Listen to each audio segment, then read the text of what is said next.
ทุกวันยามเช้านะคะขั้นที่1เรามีเม็ดกาแฟของเรสโทรดรัมนะคะหรือว่ามหาระทึกซึ่งคิดว่าน่าจะเป็น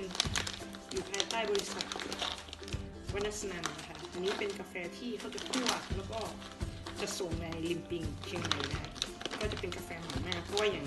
ถุงนี้ใกล้จะหมดละซื้อมาเกือบอาทิตย์แล้วนะคะคั่วและผลิตออกมาในวันที่24มีนาคมยังหอมอยู่เราก็จะใช้เครื่องบดที่ซื้อมาจากเยอรมัน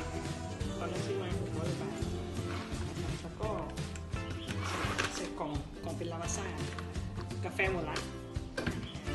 นี่ก็สามารถที่จะดูได้ว่าความละเอียดของเมล็ดเท่าไหร่ใช้มานานแล้วหลายปีแล้วในส่วนของเครื่องเนี่ยไม่ใช่เป็นฝักกรองซึ่งปัจจุบันฝักกรองได้เริ่มผลิตไปแล้ว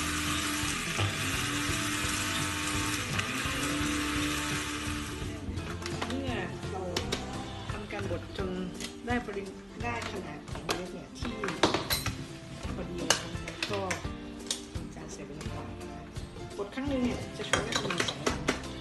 เราก็มีอุปกรณ์เอาไว้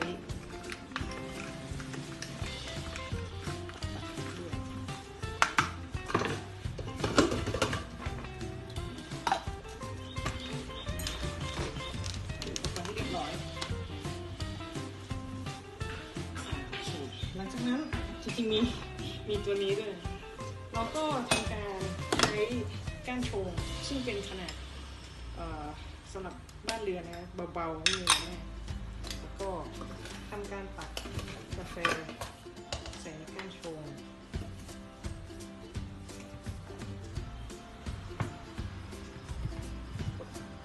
ทำการกดให้พอดีเสร็จแล้วก็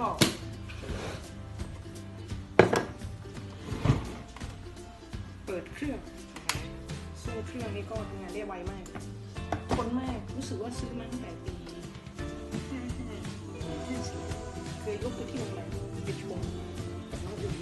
ที่โรงแรมตอนทำสมาร์ทโฟนจากนั้นเราก็ใช้แก้วอีเกียมีแก้วอีเกียหรือไม่แก้วอีเกียรีวิวทุกอย่างหลังจากนั้นเราก็ทำการเปิดเครื่องนะแล้วก็เราจะได้กาแฟซอสกาแฟเนี่ยประมาณสักโดยปกติจะใช้อยู่ประมาณ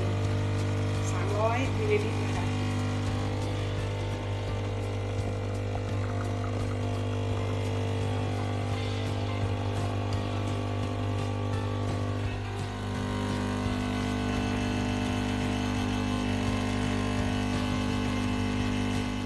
ว่า